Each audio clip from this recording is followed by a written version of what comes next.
One announcement here, I'd like to state that we will move under new business 5.5 after the public hearing for Visit Winona concludes, so that that is out of the way. So there, I know somebody here is here from La Crosse. And I'd also like to ask George Boland to come up. I know he's got some news from the airport.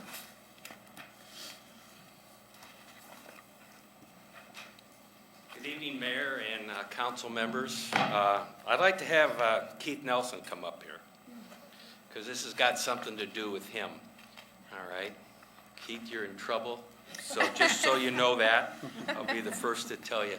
First of all, I'd like to thank Frederick A. Warren, whose foresight and his perseverance, if it wasn't for him, we wouldn't be here today and talking about what we're going to be talking about.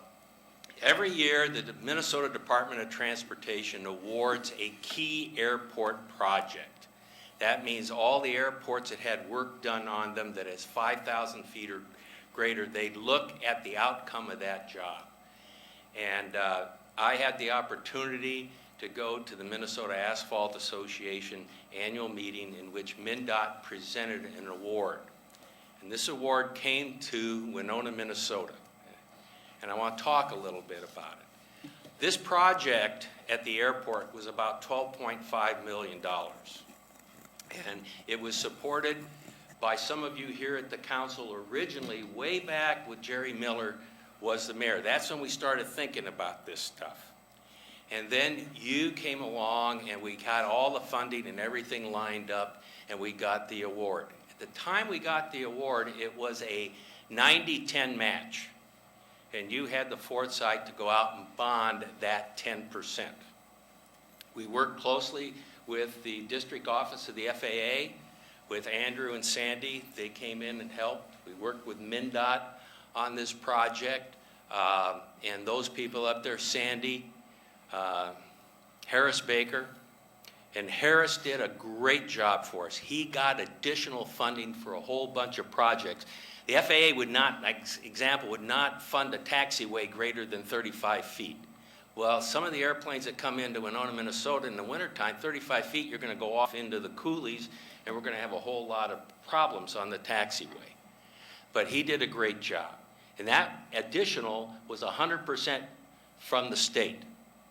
A guy by the name Bob Milton came in, and the state did 100% match of moving a localizer ground base, putting in a whole brand new vertical guidance glide slope, a new Malzer, all 100% from the state. No match for us, okay? We had a prime contractor called J.B. Holland out of, unfortunately, Iowa, but that's a different story. We had a lot of stuff to do there. We had a great electrical contractor with J&L Electric, okay, that was here. And we had the paving contractor, which was Dunn Asphalt Paving, which is a division of the Matthey Company. And they came in and really did something that hadn't been done. We had pavement at Winona that was from 2 inches to 14 inches. That's how much variance we had. We had all sorts of clay. We had all sorts of problems. We extended the runway 480 feet. We had to put fill in. We got another 150 feet of overrun asphalt. So we increased the safety of this airport by its length and by the navigational aids that hopefully will get us down to about 200 feet and a half a mile. So when it's foggy in here, we can get in and get out a lot better and a lot more equipment. Bob Milton said something. He said, when you go and talk to the council, he says, I want you to tell you about a guy that's down in Winona, and it's not him, okay? His name is Glenn Albright. Glenn is your employee, and he has adopted the airport. He loans the airport to us. But Bob wanted you to know that we had to put a bunch of floating docks in and a bunch of things because this was a new deal here at the airport. And Glenn put those in for MnDOT. And MnDOT's very, very appreciative, the aeronautics division, of that happening. The airport is outstanding in the following way. It's the second airport. We raised the elevation of the primary runway by about 8 inches. But what we were able to do is we were able to do a recycling process and a pulverizing process in which we took material and we inoculated about 2% asphalt and put down a stabilized base. And it cured for about 14 days, and thank God for J.B. Holland. They fell behind, and we got another 10 days of cure on it. So it was just, you wouldn't have known it was a non-asphalt before we put the structural asphalt on, which was 3/4 minus material, and then the wear coat, which was a 1/2 inch minus. So this is a big deal. There are 2 stabilized based airports in the state. Bemidji is one, Winona is the second one, but when Bemidji is in concrete inoculation, Winona is the first asphalt inoculation. The runway smoothness, this is black velvet. The tolerance that the FAA put out on this runway for smoothness is between 0 and 7.0 on a scale. We took 66 samples. 66 samples. Out of those 66 samples, 50 of them were 0. They had never seen this. 50 of them were 0, and the highest value was 3.0. So this thing is down around 0.7, 0.6. It's just absolutely crazy, and it's the levelest runway there is. So I'd be happy to answer questions, but I want to do a couple of things. This guy was paramount in this project from day one. He held me back, calmed me down, okay? But we worked this out together, and we think we got a great return on our investment. So anytime I have the opportunity to recognize Keith, I'll do it. And anytime I have the opportunity to give Keith the electric bill for the airport, which came to us, and we could save 47 cents, I want you to know that. And here's the award, which I'd like to give to Keith, to give on to you, that was presented at the 2015. There's one at the airport, there's one here, there's one for the prime contractor, and there's one from Dunn Blacktop Paving. Did a great job. Thank you, everybody. Appreciate it. Be happy to answer questions. George, what is the length of the runway?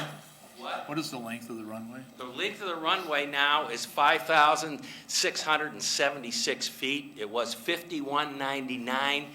Curveball. It's 100 feet wide. We've got lighting about, I'd say, 20 feet on either side, and then you can go through another 150 feet of pavement out the outside, and then there's another 600 feet of overrun beyond that. It's a big deal. And of course, we had the mayor out. You know, we had, out of this thing, we had the only I know of airport lighting dedication program that's ever been done at an airport. And we have, still have it now, we have the only remote control master switch that the mayor used back in September. So I want you to know, we're saving it. We think there's another use for it. I think it's also the world's largest. Yeah, I think we're pretty close on that so, switch. yeah. Anything else, anybody know? Thank you, George. Hey, thank you, everybody. Appreciate it. And before I ask the city manager for any comments that she wants to make, I just want to take an opportunity to wish everybody a very Merry Christmas and a happy holiday to the council and staff and all the citizens of Winona. I think it's been a great year and look forward to 2016. So Judy, do you have anything? I just want to comment, if you came in this evening to City Hall, you noticed out front our two new trucks, our 2 new aerial trucks have been out there so that the public has a chance. We've had them in for about a week now. So that's what your money goes for, is to buy the equipment so that we can take care of the citizens of Winona. Okay, thank you. Roll call? Mayor Peterson. Here. Councilman Thurley. Here. Craig.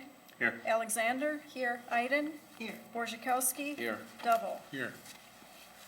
Under the required public hearings, item 2.1 is the cable television franchise agreement with Hiawatha Broadband Communications, Inc. This is a public hearing, and we will first have a presentation from Brian Grogan, our attorney at Moss and Barnett. Thank you, Mayor, members of the council. I was checking to see if representatives of HBC were here this evening. I don't see them at the moment, but if they come in, I will certainly alert you to that. We're here tonight to talk about cable television franchise renewal. As you know, you have two different cable operators serving the community. You have HBC and Charter Communications. In the perfect world, we would have these up together at the same time. Unfortunately, we have one of the renewals completed, and as I'll go through this presentation, I'll explain to you what the strategy of the city is as we move forward. Interestingly, I was here 15 years ago when we first granted these franchises, particularly at HBC. That was their first award, so it's nice to come back and see these contracts having been successful. Winona is a real solid example of competition in the cable industry and how it can work to the advantage of the community. So you have an existing franchise, again with HBC. It's a 15-year franchise term due to expire at the end of this year, so we are pressing right up against the wall here. Compensation in the contract calls for a 5% franchise fee on gross revenues. I want to emphasize that in the last 15 years, cable TV's changed quite a bit. Most of these companies are now offering three products: voice, video, and data. And of course, data or broadband service is becoming the more dominant service that they offer. City only collects a franchise fee on the cable or video portion. The others are not taxed in any way for the use of the public right-of-way. That's covered either by the state or the federal level, and frankly, there are no fees assessed in the broadband area. So I want to be clear that of the three categories that they offer over their wires, only one of them is subject to any compensation under this franchise agreement. They provide 4 public access channels. That's been maintained in the new franchise that I'll describe in a moment, and there's no additional support for those local channels. City, as part of its due diligence, undertook what we call a desk review process to verify the accuracy of the franchise fee payments over the last 15 years. Really, we take a snapshot of a 2-year window and we look at the accuracy of these payments. In this case, we actually found something rather rare, which was that the company overpaid the city. Typically, you either find a neutral finding or, in fact, maybe an underpayment. Here we had an overpayment, and it was related to HBC essentially taking all of their advertising revenue for their entire system and allocating it as revenue for the city of Winona, rather than allocating that to each separate jurisdiction. So the result was an overpayment. We've ultimately ended up at a settlement number of roughly $28,000. As part of this grand package that we're presenting to you tonight, the city would essentially reimburse this by allowing HBC to offset that in their fourth quarter franchise fee payments, which are typically due in early 2016. So that is issue number 1 as part of this package. The negotiation process that we undertook for the franchise with HBC, we had a 4-person team that worked to negotiate on behalf of the city. We had your city manager and your city clerk. We had Dave Polk as part of the group as well, which offered a nice outside view aside from the city's staff involved. And then I served as outside legal counsel for the city. We began these negotiations not too long ago, really in the fall of this year of 2015.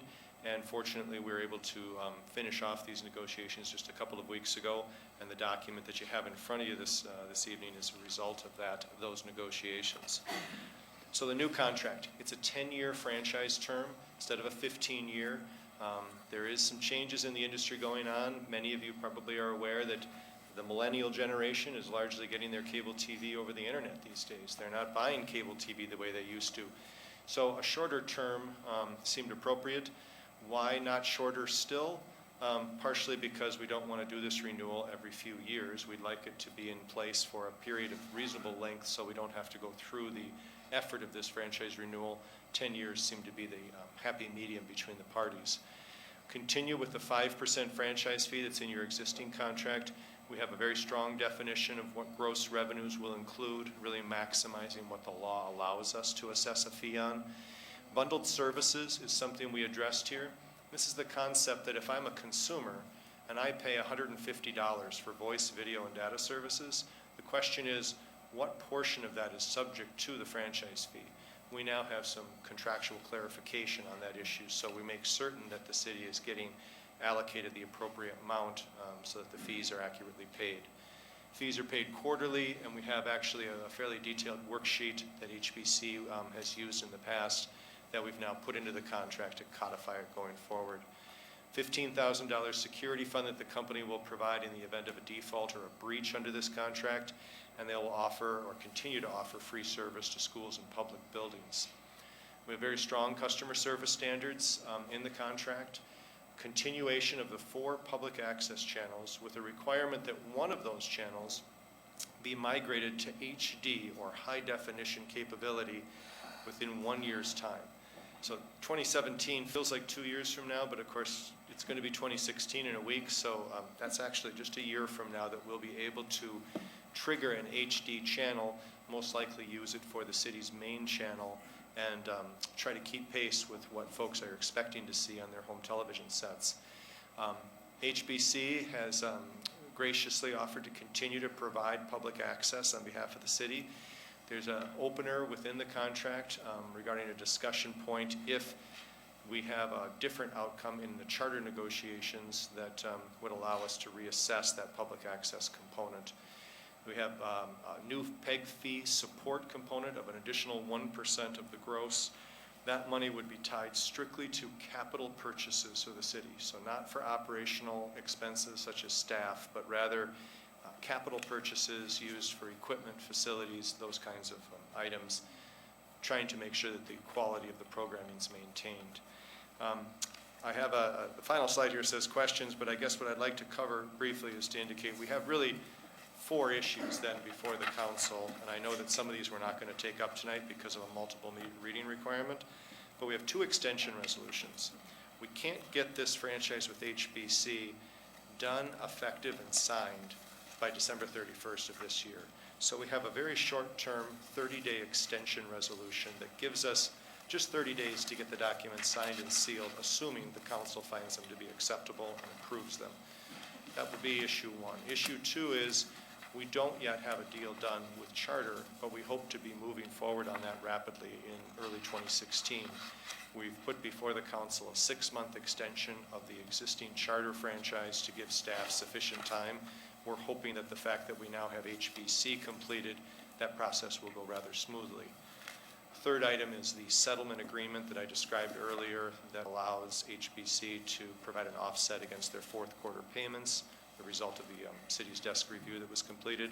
And then finally, we have the actual franchise agreement that I've just summarized that I don't believe we'll be taking action on tonight, but I'm certainly available to answer any questions that you might have. So Mayor, with any questions, I'm happy to stand, or I can continue with the hearing. I can come back up if you need me. Okay, are there any questions at this time? I guess not. Thank you. Thank you. This is a public hearing, so I'll declare the public hearing open and ask if there's anybody in the audience that would like to speak to this topic. Anybody here wish to speak to this topic? Last time, last chance. Anybody here wish to speak to this topic? Hearing none, declare the public hearing closed and ask if there's a motion. I'll make the motion to approve the 2 franchise extension agreements and the settlement agreement. Okay. Motion to And second. extend and, by Paul and Pam. Discussion? I actually have a question Sure. for you, if that's okay. What happens if charter doesn't agree with the terms we've set? I'm assuming the goal is to get the same terms that we got with HBC to maintain some type of fairness between, and equity between the 2 companies. So I know throughout the state, charter has been particularly difficult, maybe throughout the country, to deal with and negotiate with. So what happens? Does this drag on for a year and a half like they have, I think, in Rochester, or our neighboring city of Goodview? I mean, what Yes, happens then? Well, it's an accurate summary that you've provided. They are more challenging negotiations. It's a bigger company, not quite as mobile, if you will, in terms of their decision-making, but still a high-quality company. The short answer is HBC is actually the dominant provider here with more customers. It seemed appropriate, given that we had very few issues to resolve with them, to move forward and complete their deal, not allow their deal to drag on while we try to complete the other. The hope of the city is that with that deal in hand, and the dominant operator now agreeing to those terms, that ought to essentially set the stage, if you will, for the contract terms. If Charter refuses to agree to those, we'll have to brief the city on its options at that point. We don't expect some of the material items to be largely in dispute, but the shape of the contract may be a point of disagreement by Charter, just based on my experience negotiating with them. They have their preference for a template that they like to use, the same language in every city, virtually nationwide, and that doesn't always fit city to city. Your examples of Rochester and others are good examples where that's been a struggle. So I don't know if that's responsive to your question, except to say our goal is within that 6 months to be able to bring to you a finalized contract or provide you with a briefing as to where the impasse is and perhaps seek some direction from council. That's exactly what I was looking for. Thank you. Thank you. Any other questions? Just a point of clarification, we would also need a motion to introduce the ordinance for the franchise agreement. I don't know if you want to wrap it in your motion or make a separate motion. Add that to the, Second agree? Okay. All right, I think we're ready to vote. All those in favor of the motion, say aye. Aye. Opposed, same sign. abstention, Mayor? Oh, one abstention, okay. Thank you. All right, And on to item 2.2 is the 2016 proposed property tax levy and proposed budget, and this is a public comment period. Well, I'll ask if there's anybody here that, from the public that would like to comment. If they do wish to do that, stand at the podium, state your name and address. Anybody here to speak to the property tax levy and proposed budget? I guess not. So, Okay, on to the next item. 2.3 is the Visit Winona 2016 proposed budget, and this is a public hearing. I'll declare the public hearing open and ask, I guess, Jeff Stevenson would like to speak. Thank you. Mr. Mayor, Council, I'm Jeff Stevenson, current chair of the Visit Winona Board. Mostly here to answer questions, but first of all to say thank you to the city for the support, the endorsement of the work of Visit Winona. This year has been very good, complicated for everybody, new bridge, some loss of rooms because of construction, and yet the year has gone well. There has been a strong program development, activities in clarifying the website, strong social media work, and strengthening the voice of the Vinny partners that help make this destination more visible to the markets around us. As you know, the mission of Visit Winona is to tell the story of Winona and to bring visibility so people can come here as tourists, as business interests, and frankly, it helps recruit and retain people in this community because they find activities that they find satisfying. We've done that, I think, well, and very much appreciate Pat Mutter and her staff for their amazing workload and continuation to focus on the mission. So if there are questions, delighted. Again, appreciate the support, and there's a lot of positive stories to tell, and I think they're being told. Well, I'd like to say I have kind of a firsthand view of what Visit Winona does, and they're in the History Center building, so I interact with Pat and her staff all the time, and I think they've done a terrific job in growing tourism in Winona. It's obvious what's been happening over the last number of years. In fact, I think I was at the first CVB meeting back in 1983, so it's been a privilege to watch how this program is growing here in Winona. Kudos to the staff. Thank you. Any questions or comments of Mr. Stevenson? Guess not. Thank you. Anybody else wish to speak to this topic? Anybody else? Last chance. Anybody else here want to speak? Hearing none, close the public hearing. Ask, is there a motion needed? I move to approve the attached resolution. I would second that. All right, motion by Michelle, seconded by Pam. Any further discussion? George? Yes, like I say, the Visit Winona group does a very, very good job, and another group I'd like to thank are the investors into the hotels that make investments so that this revenue can be created. And big thanks to them, and they're continuing to explore and do more. So, and without their help, these numbers wouldn't be here. So, Thank you. Thank you, Michelle. I just want to say again, thank you to you and your staff. You always make Winona look good. You're like the face of Winona, and every time I go on the website or I look in a magazine and I see something about Winona there, and then I see at the bottom, visit Winona, I realize how much work you're doing, and it really does show in the amount of tourism and the increase in interest in the organizations we have here. So thank you very much for the work you do.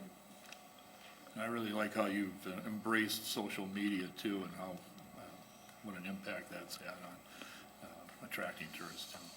So thank you. Any other comments?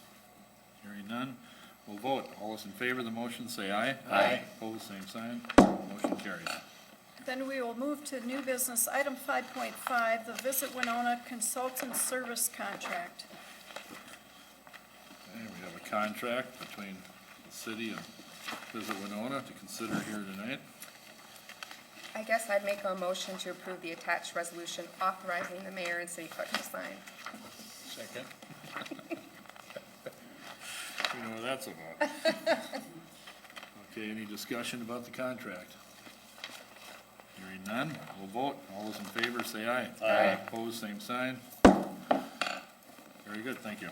Under petitions, requests, and communications, item 3.1 is the license agreement for portable restrooms with Kimmo's pumping and portable toilets.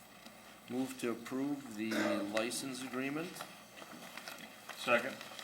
Motion by George, seconded by Jerry. Any discussion? Hearing none, all those in favor, say aye. Aye. Opposed, same sign. Carries. Item 3.2 is an appointment to the Merit Board of Paula Brown. I'd move to approve that appointment. Second. Motion by Michelle and seconded by Jerry. Discussion? Hearing none, all those in favor say aye. Aye. Opposed, same sign. Carries. Item 3.3 is a request for four-way stop sign ordinance at Broadway and Vila. Move to introduce the attached ordinance. Second. Motion by Jerry, seconded by Pam. Discussion? Yeah, I'd like more information on this. Unfortunately, we've had an accident that's been fairly well publicized there recently. And I guess I'd like to know, and I don't see it in our council packet here, what other accidents have occurred there. I know they talk about, four-way stops around schools, and there's a lot of schools that we could put four-way stops around. I think of South Baker and Gilmore, for example, at the senior high school. There's certainly a need for perhaps some sort of traffic control device there. So I don't feel that I have enough information to make a decision tonight on this. And I'm not going to support the motion. Michelle? And I'm going to mirror Councilman Thurley. If we're going to approve stop signs every time there's a car accident or every time we receive a letter, that's fine if that's going to be our policy. But I actually would prefer that staff come forward with some statistics and some scientific data to back this up, because I'm not an expert. But I know that there are lots of intersections near lots of schools that have had car accidents. I mean, if we're going to take this as the policy, that would mean we should have put one in at Liberty and Broadway, or Johnson and Washington and Broadway, or Baker and Gilmore. And I'm sure I'm missing a bunch of other schools that have stopped intersections near them. And so I guess I would prefer we do is staff help us formulate a policy so that we know when it's appropriate to put in a stop sign. I'm not an expert. I don't know what the traffic studies would say when they're appropriate, but I feel like this is very reactionary. And I think it was a horrible accident. I'm sorry it happened, but I'm not sure that that's justification or cause for a stop sign to go there. And I know in speaking with some of the people in the engineering department, sometimes four-way stops and controlled intersections are actually more dangerous for pedestrians. If you look at Broadway, you can see that bicyclists and pedestrians are hit all the time at stoplights. So I just want to make sure when we move forward with stop signs, we have some type of justification and rationalization for it, that we have some scientific data to back it up. And if you come back and you can show to me why this is the right place for it, I have no problem supporting it. I too want the city to be safe, but I don't think that we can stop car accidents even with a stop sign. The only way to stop car accidents is to remove cars from the road, and I don't see that happening. So I just think if we're gonna start looking at every intersection that has had a car accident as a place for a stop sign, there are lots of places in town that we need to be putting stop signs. And when we're looking at it from a car versus pedestrian, clearly the pedestrian portion where we have actual people that have been hit by vehicles on Broadway would be the place I would look at first. So I'm with Councilman Thurley. At this time, I don't feel like I have the information, and I really would like a policy, so when people come to us, we can say, here's how it works. And of course, they can bypass whatever we set up and say, can we please come and talk about it? But I would rather have something to back this up for me, so I understand why a stop sign works at that intersection, but not at Johnson Street and Broadway, and not Liberty and Broadway. Why this intersection and not the others? And actually, I thought with the road diet, it was supposed to be safer because it was a narrow road, but it doesn't seem that that has made a difference at all if what we're saying is we need a stop sign there. And I guess that's where I'm with Al on that, I guess. Jerry, I saw your hand up. It's kind of interesting, you both kind of contradicted one another. You keep saying we're gonna put a stop sign up at every one of these, yet there were accidents at all those, and really wasn't a discussion. This is a discussion. Now, it would have been nice to have a little bit more from staff. One of the things we do know from staff is that this is the longest section of no controlled intersections on Broadway. Now, how far it is, I don't know, but nonetheless, there is a motion on the floor to put in this four-way stop there, and I certainly hope the remainder of the council members would certainly support it. Pam, I'm gonna let you go, and then we'll go to Al. Oh, I just would like to know, does the city engineer have any information to offer at this time?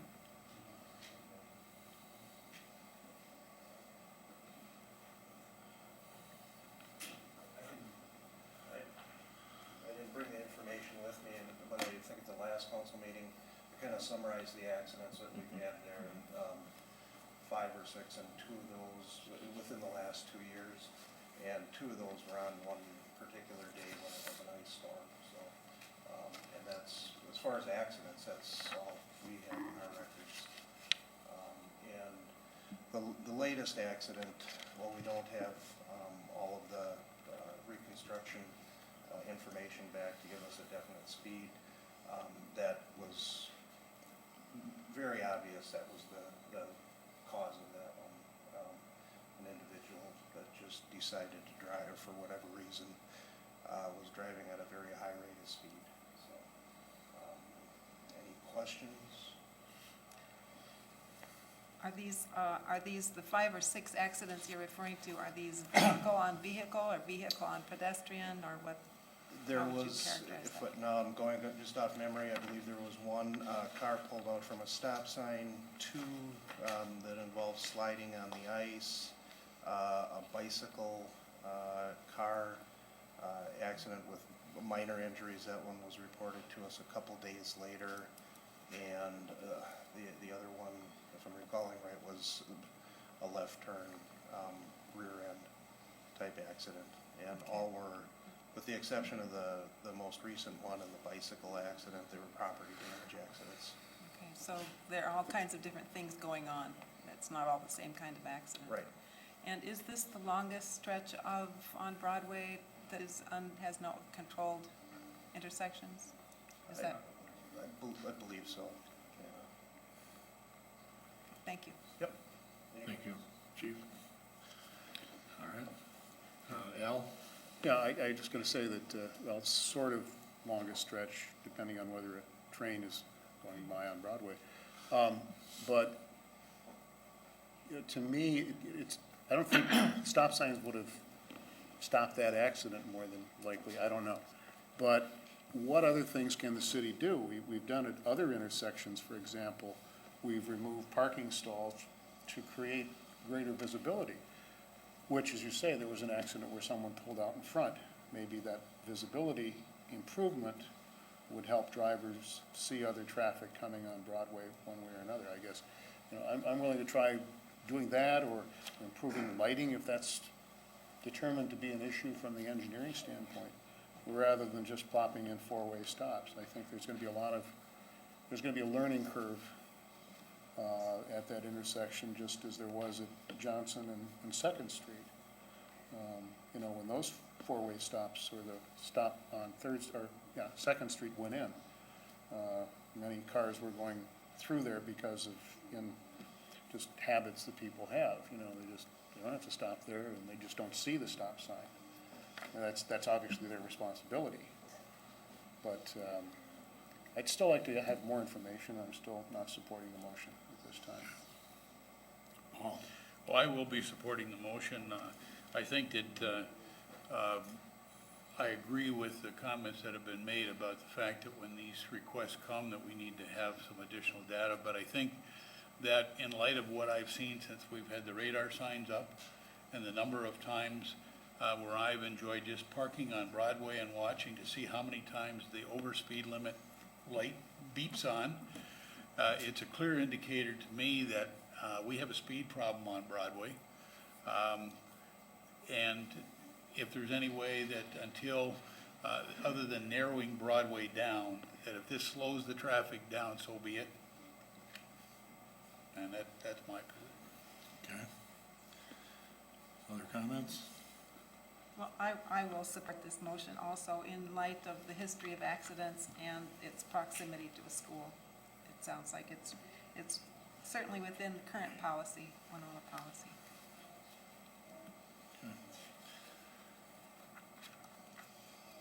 Well, I'm going to join Councilman Thurley and Alexander in saying that I wish we had more information from the city engineer's office on this, because I think that there may be other things that we can do to improve that intersection short of putting up a stop sign. I'm not against the stop sign, but I guess I'd like to know, I'd like to have the engineer look at the intersection and what maybe we can do to remove some parking there and create better visibility before we order a stop sign put up there. I think it's a concern, that intersection. Obviously, there's been a number of accidents. I'm told there's a lot of near accidents there, but I think maybe, and I don't know, but I'd like to get the opinion of the staff, the professional staff here, on whether or not there are other things we can do, from, speed signs down there, or yellow curbs, or whatever. Maybe you can address some of that now or tonight, Well, I Brian. can speak to the traffic count. There's about 8,000 cars a day on Broadway in that area. We only have the northbound traffic because we get our counts from state aid, and Vila to the south of Broadway is a state aid street, to the north of Broadway it's not, so I don't have a count on that. But that's about 3,000 cars a day. With 8,000 and 3,000, you're pretty close to having warrants for a four-way stop sign because of the 3,000 cars entering that have that many times for conflict. So I mean, you're real close to warrants anyhow. You could easily say, yes, it does meet warrants for a four-way stop sign just because of the large number of traffic on Bila. And generally, the sight distance is not good because there is parking close to it. That would be one way to help the sight distance. As Paul spoke to, speed was an issue on this one. The parking or moving any of that stuff, that does not change a person's speed. Talk about road diets there, it's already pretty narrow there, so I mean, that's not gonna fix anything there. A four-way stop sign could be justifiable. One thing I had thought of, because it would be kind of not common for a four-way stop sign there, is put the flashing stop signs. That would be very visible. As you've seen the one on Junction, you notice that thing from blocks away. It really stands out. For something like this, for 8,000 cars a day going there, it probably would not be a bad idea. They're about $1,400 a piece, so they're not outlandish in price. That was one thing I thought about. If we do put the four-way stop sign, it probably should be that type of stop sign. Well, I would agree, because I think if you put stop signs up and people are blowing through the intersection because they're not used to stop signs, I Right. think then that would probably be warranted, especially at a school like that. Right. And it has been council policy, more or less, that by schools, there are four-way stop signs. And speaking to the South Baker / Gilmore, we met with the superintendent there, and the school graciously has bought us an RRFB, and we'll be going up there. It's county road. Dave Kramer's given us permission to put it up there, so that'd definitely be nice. Do you think there's anything that could be done with painting curbs so there's better visibility On on Viola? Broadway, well, on Broadway itself, so that you Yeah, can see oncoming that traffic. certainly is help. If you're going southbound and you want, from the cobblestone, the brick street, there's three very big, I believe they're hackberry trees. Two of them aren't in very good shape. If any one of you wanna sit there and look, they definitely impede visibility. Taking down those trees would be help for the visibility. Two of the three are not in good shape. One's popping a sidewalk, the other one's got a big split in it. The third one's in decent shape, but, that may be another thing that we could do is remove those three trees to help visibility to the eastbound or east viewing. Well, hearing your comments now and the additional information, I think that we should do all we can to make that intersection safer, and I guess I would support the motion, so. Can I just request that for these types of things, you put that stuff in the agenda? Because I'm gonna guess if we know what the count requirement is for four-way stop, or what the other issues are, it would make it easier for us to make those decisions before we get here. I don't know how you feel, Al, but, it wasn't even that I'm so opposed to a stop sign, it's just that we keep getting requests and we have no real rationale that I can see. Right. And then it does affect the traffic and the pedestrian thought and the way that people behave, and with not putting thought into it, it makes me nervous. Because actually at McBride, where the stop sign is, I drive there several times a day, and it's like lining up for speed racers, because they're going from a 2-lane to a 1-lane. And you feel like you're like, they don't even watch for the pedestrians because they're so worried about the car next to them getting to the single lane first. It seems like the most improbable place for a stop sign.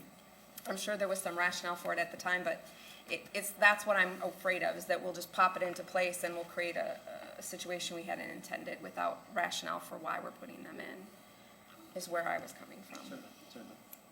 I have a question. Sure. You said the school provided, what, RRFB? The same thing we're doing on Broadway Okay. at What does Lafayette that and stand Liberty. for? Rapid repeating flashing beacon. Oh, okay, They're the pedestrian activated signals. okay, thanks. And where are we with getting those for Broadway, do you know? Oh my God, I try to apologize for this, but this lead time on this is crazy. The last email I got back from them was they're going through powder coating in Plymouth and they should be here shortly, but that did not give me a date. All right, thank you, Al. Yeah, I guess in light of our discussion tonight, and in hearing what our city engineer has stated, then I think I will vote for this. But we also have another opportunity in the second reading, so that if any other issues come up between now and then, we can modify that particular ordinance. Any other comments? Are we ready to vote? I think we're ready to vote. All those in favor of the motion, say aye. Aye. Aye. Opposed? Passes. Under unfinished business, item 4.1, request for sanitary sewer and water main extension on Sunnyside Lane and Jetterman Drive. I would actually make a motion to accept the original proposal, which was around an estimated $380, which addressed the needs of the people involved. And as I'm looking at this, we can always extend services further, and the houses on Jetterman are on larger lots, which means they may not need additional services for 15 or 20 years. And these proposals are a lot of money to extend for services that may or may not be needed in the near future. And I think the original proposal actually deals with the issue of the one individual who needs sewer. So that's my motion. Okay, we have a motion. Is there a second? Sure, Okay. for discussion, I'll Motion second by that. Michelle, seconded by Jerry. Now discussion. Al? Well, again, this has been an issue for a number of the residents in that area, and I appreciate the effort the city engineer put in coming up with these options. We install services throughout our city, and we try to be as cost-effective as we can, but there are some instances when it makes more sense to do it the right way the first time instead of trying to just solve one problem when, as long as the street or the area is going to be under construction, you can build it in a way that it will serve future needs. And I don't think the original proposal served the future needs of other property owners along Sunnyside and obviously the property owners along Gentleman. So I'm not going to support it because I would feel that option one, which does a better job at least in my opinion, in serving that area, would be the best option. Certainly it's one of the more expensive ones, but I think it not only helps the residents in getting their services when they need them. It's not all of them need them, at least not now, but they will in the future. And to have the system in place to do that, I think is prudent for us to do. And also this option one allows residents who would have to hook up to the sewer, the sanitary sewer in the middle of the valley, a much shorter run than those that might have to run piping from their existing service using a pump to go back up the hill in a long length of pipe to reach the sewer if it were installed on Sunnyside. So for those reasons, I think that option one is the better choice. Okay, Michelle? And then George. I thought that the only people that requested services were on Sunnyside. The petition had Sunnyside residents on it, but I understand the city has received another petition. Yeah, there was another petition that came in extremely late today, about 4 o'clock. Today? That had, yes, that had, I think, 3 or 4 on Jeff. And all of these people want to hook up right now. It does not say that. It says they support it, and they understand that there'd be a $12,000 fee for connection. There are approximately 30 possibility of hookups. There are 5 open lots on Jetterman, and that is included in that 30. So there were 13 different properties on this petition, and if you take those 5 off, it's a little more than half that are supporting it. It does not say that all half of those want to connect at this point. The original proposal did service all of Sunnyside, however, correct? All of Sunnyside, correct, none of Jetterman. Right. And that strictly was in D Street, Right. and it's not shown on any of those options. No, these are nice though. Thank you. Okay, George?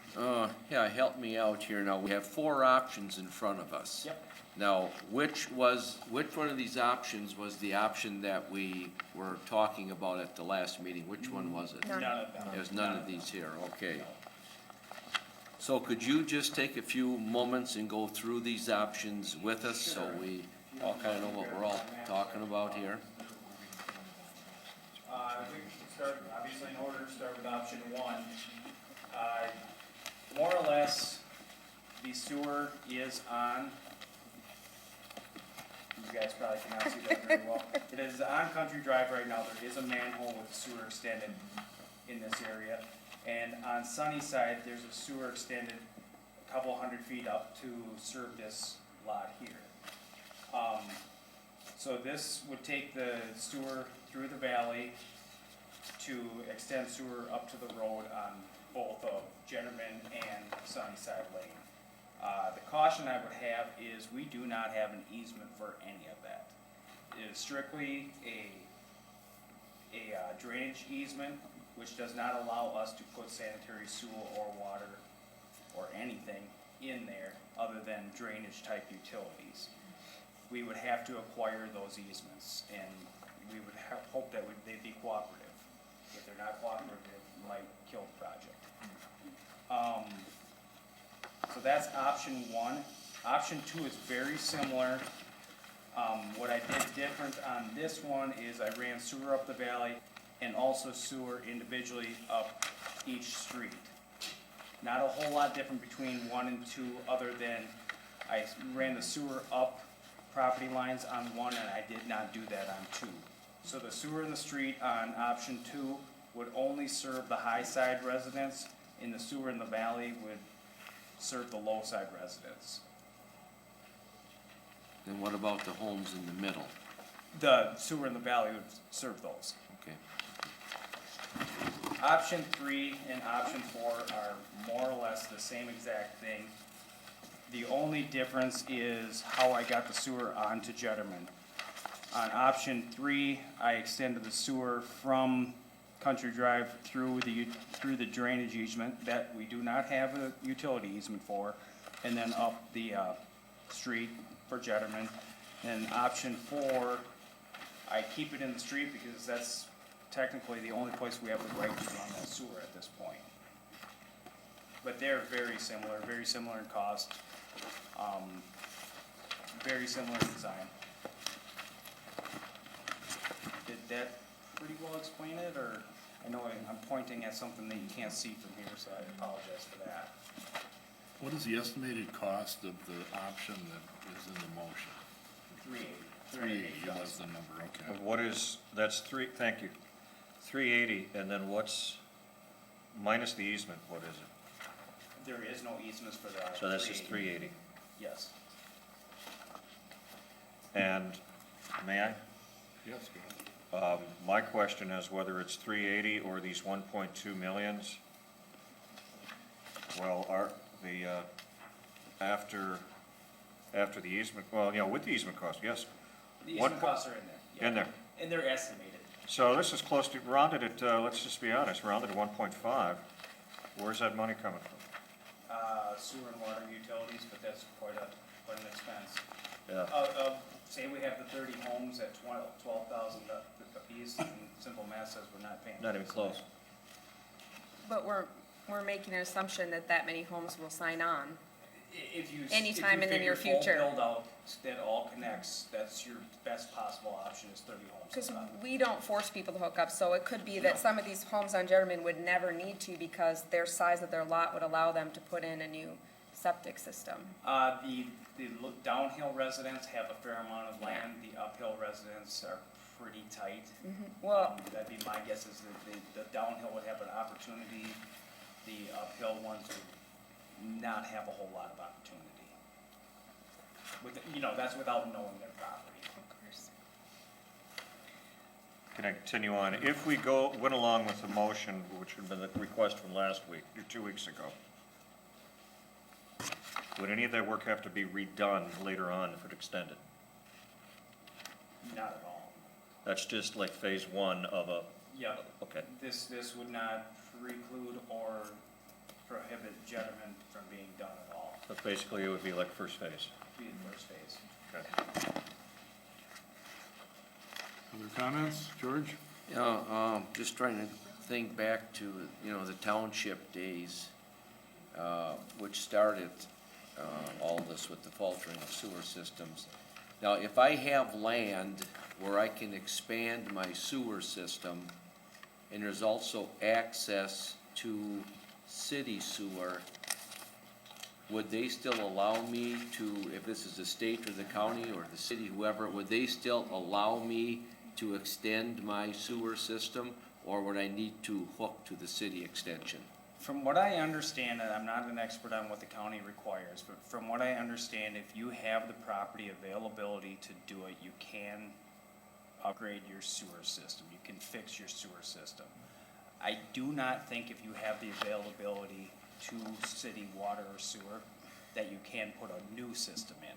I think you can fix your existing system, but I do not believe you can put a new system in. And I may be speaking beyond my knowledge base on that. That's what I understand. Michelle? Well, the county has a point of sale, so as long as you can meet the requirements, you can upgrade or replace your system. Of course, he's correct, they prefer you to hook up to city water and sewer, but I don't know of anyone who can force you. Okay. I mean, in Goodview, the same thing, they couldn't force people to hook up as they extended services. I mean, you just can't. But ultimately, when some of these lots go for sale, depending on how old they are, their septic maybe is okay, or they're gonna have to hook up when they sell, which is, I think, the situation of the gentleman that we have here. I don't know if his lot is big enough for a mound system or not, but, the smaller lots, just, they don't have the space required for the state anymore, so they need city services. Let me just clarify something. Most of these, if not all of these, don't have a septic problem. What they've got is a drain field problem.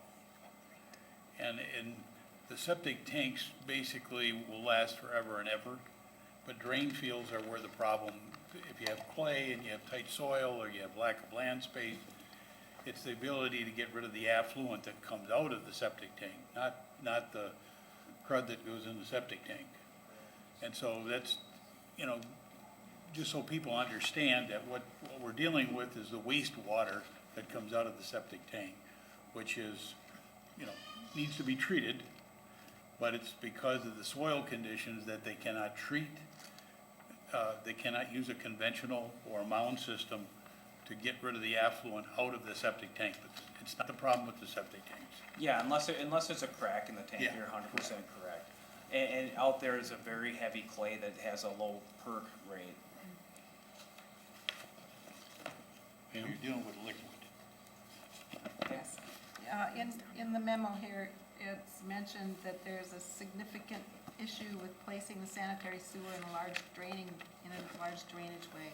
If there was a significant storm and there was erosion in the ditch, the sanitary sewer could be exposed, and the leak could potentially contaminate Gilmore Creek, which is only 1,200 feet away. That's definitely a concern. It's not good policy to place sanitary sewer Okay, within so a drainage way.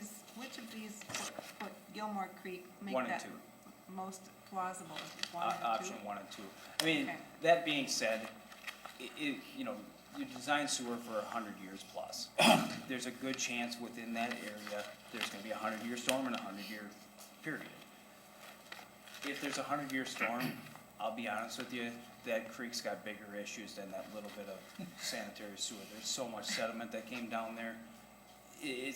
That is not one that I would hang my hat on one way or the other to give a thumbs up or give a thumbs down to this proposal.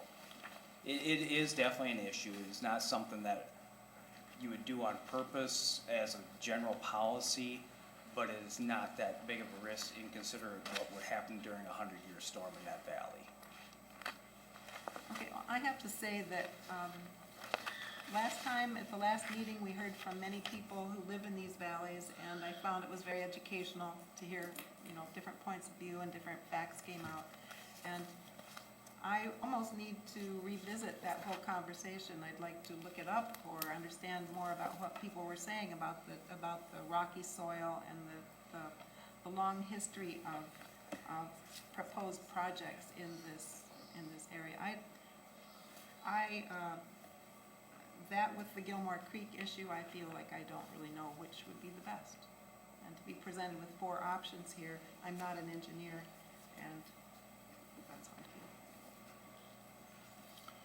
feel. Jerry, and then Michelle. But if the motion on the table would really be step 1 of option 1, correct? Yeah, that'd be a good way to put it. It's a more effective step 1 towards taking care of the whole deal. What scares me is $1.5 million for something that many of the folks they're interested, but to put it out there right now, the ones that needed it right away are at the very beginning. This would be step 1, which would satisfy all the things that we're talking about. But instead of jumping in for $1.5 million, we're jumping in for $300,000, and none of it would have to be redone. It's phase 1. And I still have the concern for the individual who can't sell his house, because there's no recourse for him. We either have to give him the go-ahead that we're gonna extend services, or he can't sell his house. There's no putting money into an escrow account, because that doesn't work in this case. There's no mound system for him, it sounds like. So we either give this service to him, or he is sunk. Because there's a point of sale clause from the county that says he must either have city services or a new septic system by closing, and it sounds like, according to what Paul's telling me, that mound systems don't work out there because of the clay? I've seen Or a couple maybe- mound systems. I'm not familiar Or if this maybe he guy's on doesn't the low have side the, or the high side. maybe he doesn't have the space, I don't He may know. not have the space. Or this is actually a cheaper option for him, quite frankly. But we already made him wait 2 weeks. So I feel like that's why I made the proposal the way I did, because this is a huge investment, but it gets us started by providing services to that area in the place that they need it first. And I think it's our job. Excuse me, but we're not just, we're not doing this just for one person. Right, one property? Sunnyside would serve the whole road, the whole properties on both sides. There'd be an opportunity for many more than just one to hook up to it, you're Thank correct. you. George? You know, you look very familiar to me. It's because we ride around a lot. From about 15 or 16 years ago. Paul, doesn't he look familiar? What are your thoughts on all this, as far as what Michelle's talking about? Do you have any, What I thought I was directed to do was provide for both Jetterman and Sunnyside, so that's what I gave you guys here in the report. I can definitely see Michelle's point that if Sunnyside's the only one that need it, then that's where you do it. I did get that, the petition today that had several Jetterman signatures on it, but it does not say that they will be hooking up. Obviously, money's always an issue. 380,000 sounds a lot better than, 1 million to 1.5 million.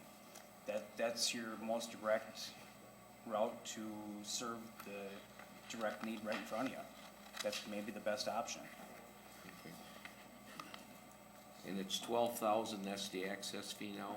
That's what we'd receive back for every person that would hook up. So then this, this option, step one of option one is a cost of 380,000 is what I'm hearing? Yeah.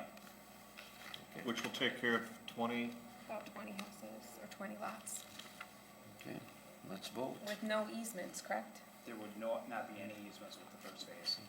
So you can actually subtract the $12,000 times the 20 homes off the cost. I believe, I think there was 18, so I believe we'd be able to take back in 192,000 with total build out, so to speak, total hookup, build out. If they hook up. If they hook up, yeah. And that's at the current rates, if council decided next year to raise that to a different number, then obviously the numbers change. George? But we would stub to the property line, correct? That would be the intent, yes. So whether they wanted it, if we got it dug up, we're gonna run it to their line like we did up on East Garden Heights. Yeah, I'm a huge proponent of getting it out of the road and not having the road Right, ripped so out. when they do hook up 5 years from now, 10 years from now, It's they're there. digging on their own, not tearing up the street. Yeah. All right, got it. Now, Clarification on the motion, does that include water service? I was extending water with that also, yes. But again, some of the residents are on the lower side of Sunnyside are going to, if they do decide to hook up, have to use pumps and perhaps a fairly long pipe run to get up to Sunnyside under this proposal. Yeah, I mean, they could easily plumb from their house out. I'm assuming since most of the septic systems are out the back, I'm assuming that's where they'd hook up. Or they could re-plumb in their house to make it go out the front. But either way, there's going to be a substantial expense. There would definitely In be any an case, expense. hooking up Yep, for any of these homes, in addition to the 12,000 on their access own fee. private property. plumber, yes, there is definitely an expense. What that expense would be is definitely gonna change for Depending on each individual circumstances, yeah. property. Understood. George? And being a former township resident, hooking to city utilities is the best money you can spend. You're not gonna lose a dime on it. I think Councilman Double can probably agree with that as well, too. Best thing you can ever do. I have city water, I have township water, private well, but I have city sewer. You're not gonna lose any money. It's the best deal you ever have, so. Any other comments or questions? If not, I think we're ready to vote. All those in favor of the motion, say aye. Aye. Opposed, same sign. Motion carries. Moving on to new business, item 5.1 is the 2016 final levy and budget. Move to approve the adoption of the 2016 budget And levy? and Second. levy. And levy.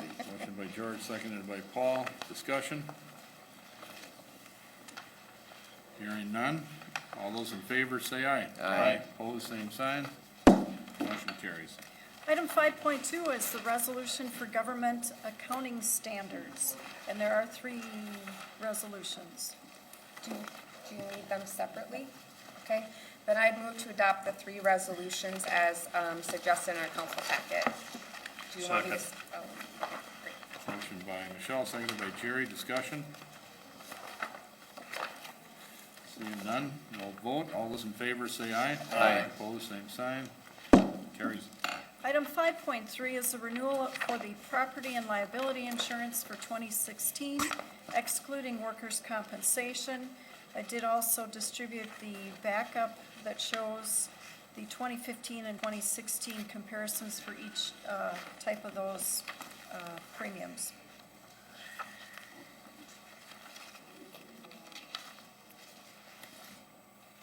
I'd make a motion to adopt the resolution. Second. Motion by Michelle, seconded by George. Discussion?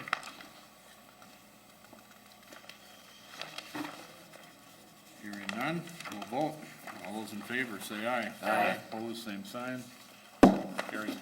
Item 5.4 is the renewal for 2016 of the workers' compensation and accident plan for city volunteers. So moved. Second. Motion by Paul, seconded by George. Discussion? Get through there. Hearing none, we'll vote. All those in favor say aye. Aye. Opposed, same sign. Carries. Item 5.6 is the lease agreement for L3 Mobile Vision Squad Car Camera System. I'd make a motion to approve the attached resolution. Second. Motion by Michelle, seconded by George.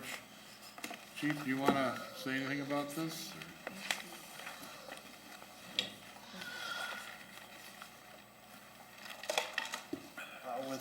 As often as the upgrades are made with electronics nowadays, we found it works best to lease our computers in our squads, and this is kind of going the same direction. The cost is appropriate. I think it's a good way to do it rather than buy the equipment, so that's what we are requesting. Okay. Thank you, Al. Quick question, it does include maintenance? Yeah, yeah, Okay, it does. it's a nice package then. Yeah, it is. All right, thank you. Any other questions? Hearing none, we'll vote. All those in favor say aye. Aye. Opposed, same sign. Carries. Item 5.7 is the final plat for the Keene addition. Move to introduce for adoption the attached resolution. Second. Motion by Al, seconded by Michelle. Any discussion? Hearing none, we'll vote. All those in favor say aye. Aye. Opposed, same sign. Carries. Item 5.8 is the designation of official newspaper for 2016. The low bidder was the Winona Daily News with a bid index number of 15 cents. I move to approve the attached, the following resolution to award the contract to Winona Daily News. I'll second it. Motion by George and seconded by Pam. They keep this competition up, they're gonna be doing it for free here. Any discussion? George? I think the reporters are gonna freeze their wage. All right, with that, we'll vote. All those in favor say aye. Aye. Opposed, same sign. Carries. Item 7.1 is council concerns. We'll start with Paul. Due to the fact that the current zoning code and the planning commission continues to use and credit privately owned and maintained parking lots in determining parking requirements for developers, allowing them to not have to construct and maintain parking on their property, thus enabling to increase the number of rentals they can build, increasing their revenues.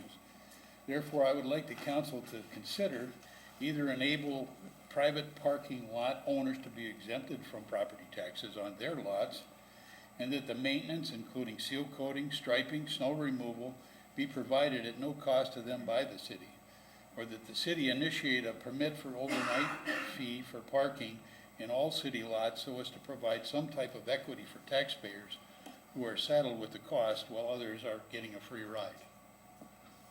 Okay, thank you. Pam? Nothing tonight. George? Okay, thank you. The new lights are installed on Broadway. Are those LED lights? Okay, and why would we not have had LED lights?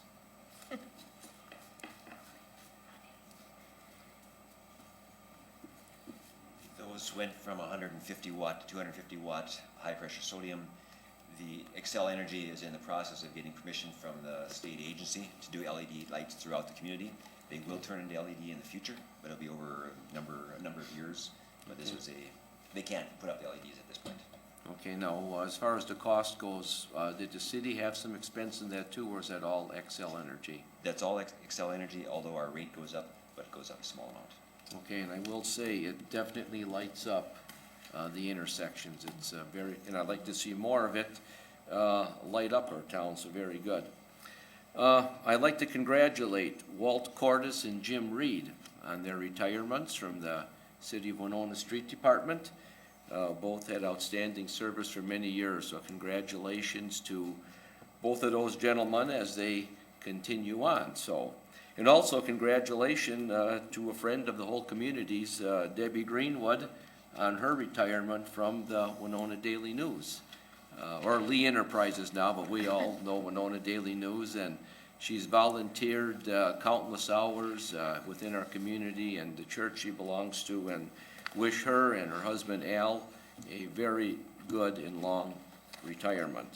And also, you know, as we have the holiday season, as we all have joy and fun and all those things going on, the season never spars us of bad moments in our life. And I would just like to mention the passing of a good friend of ours, Jerry Hassig.